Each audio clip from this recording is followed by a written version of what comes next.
The science of action. 10 tips to overcome laziness.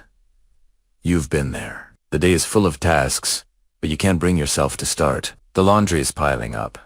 That big project is looming, and your motivation feels like it's completely gone. You call yourself lazy, a procrastinator, a slacker. But what if that word lazy is wrong? What if the feeling isn't a character flaw, but a signal? In this video, we're going to completely reframe the concept of laziness.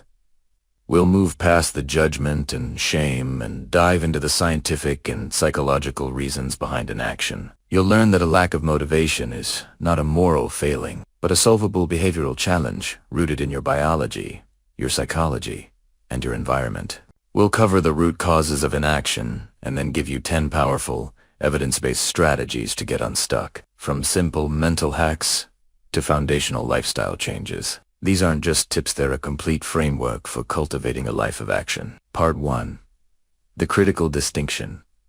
Laziness versus clinical issues. The first and most crucial step is to ask a fundamental question.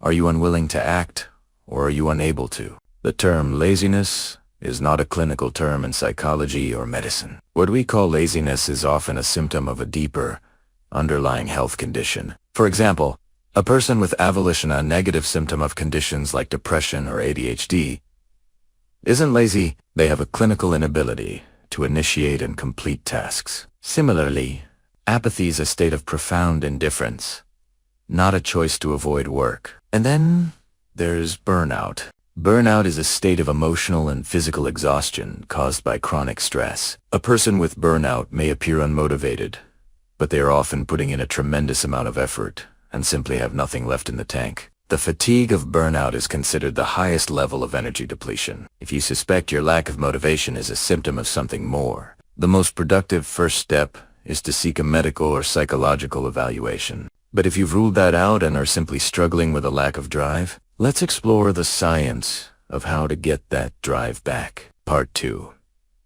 The biological and psychological drivers of inaction.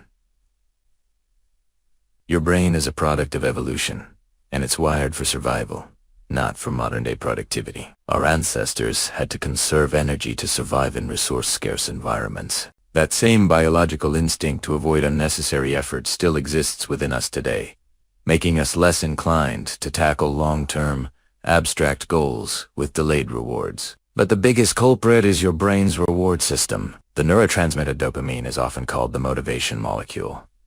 For good reason. It's not the pleasure of a reward itself, but the anticipation of it that motivates us to act. Here's where the problem lies. Our modern world is flooded with instant gratification.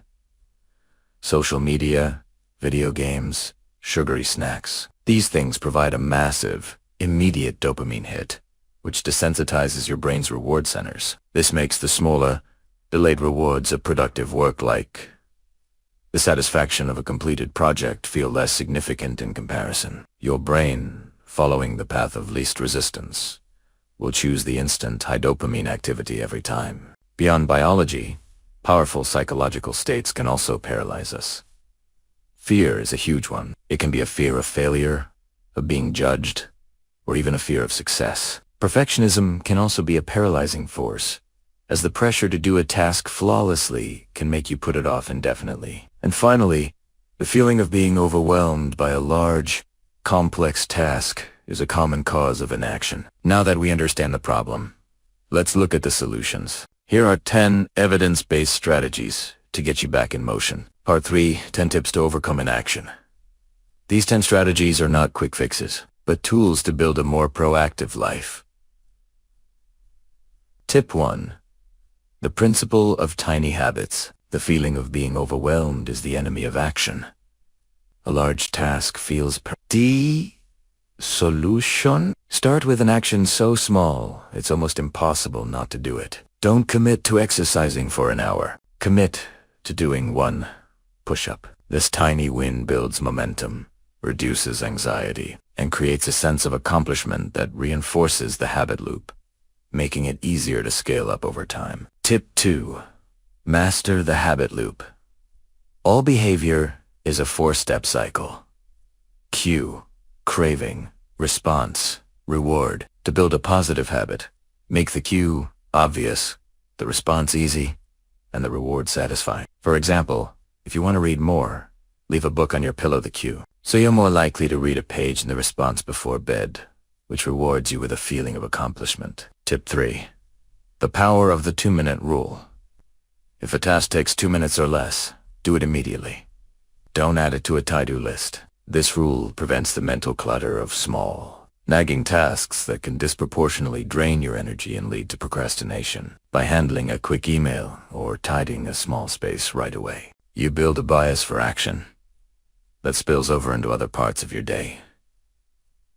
Tip 4. Strategic goal setting. S.M.A.R.T. A lack of clear goals is a huge source of inaction. The S.M.A.R.T. framework helps you turn vague desires into an actionable plan. Specific. Don't say get in shape. Say, I will work out 4 days a week. Measurable. I will run 3 miles each of those days. Attainable. This is realistic because I've run a mile before. Relevant. I'm doing this to feel more energetic and healthy. Time-bound. I will achieve this goal in 3 months. Tip 5. The Pomodoro technique. Large, complex projects can be mentally draining. The Pomodoro technique breaks work into focused, manageable sprints. Traditionally, 25 minutes of work, followed by a 5-minute break. This simple method helps you overcome the feeling of being overwhelmed by committing to just one small sprint at a time, making a daunting project feel much more manageable. Tip 6. Design your environment for success. Your environment is a powerful, often overlooked driver of your behavior. Don't rely on willpower alone to overcome distractions. Instead, make good habits easy and bad habits hard. If you want to exercise, leave your gym clothes laid out the night before. If you want to stop endlessly scrolling social media, use an app blocker or simply move your phone to another room while you work. Tip 7.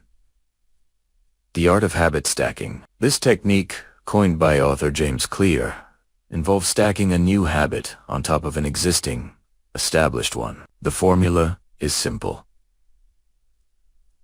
After I exist in habit, I will new habit. For example, after I brush my teeth, I will drink a glass of water. This leverages existing neural pathways, making the new habit feel more natural and automatic. Tip 8. Cultivating self-compassion. Shame and negative self-talk often fuel the cycle of inaction. Instead of berating yourself for being lazy, practice self-compassion. Treat yourself with the same kindness and understanding you would offer a friend. This practice helps you break the vicious cycle of guilt and procrastination, allowing you to accept your struggle and increase your motivation to try again with a fresh perspective. Tip 9. Leveraging social support and accountability. Find a friend, coworker, or family member to hold you accountable for your goals. Accountability provides a powerful external force that can help you overcome a lack of internal motivation. When you know you have to report your progress to someone else, you're more likely to follow through, which helps conserve your limited willpower. Tip 10. The unwavering link to physical health. The most foundational tip is often the most overlooked. Prioritize your physical health. A sedentary lifestyle or poor diet can lead to chronic inflammation, which directly dampens the dopamine system in your brain, sapping your motivation. Conversely, regular exercise, a balanced diet, and quality sleep directly improve the functioning of your prefrontal cortex and balance your neurotransmitters, making it physically easier to be motivated. Ultimately, overcoming inaction is not about trying harder or a battle of willpower. It's about building a system that works for you. It's about understanding that your mind, body, and environment are a single, interconnected system. Lasting change requires a holistic strategy that addresses all three. Remember that setbacks are a normal part of the process. The goal isn't perfection, it's consistency. A great practical tip is the 2-day rule.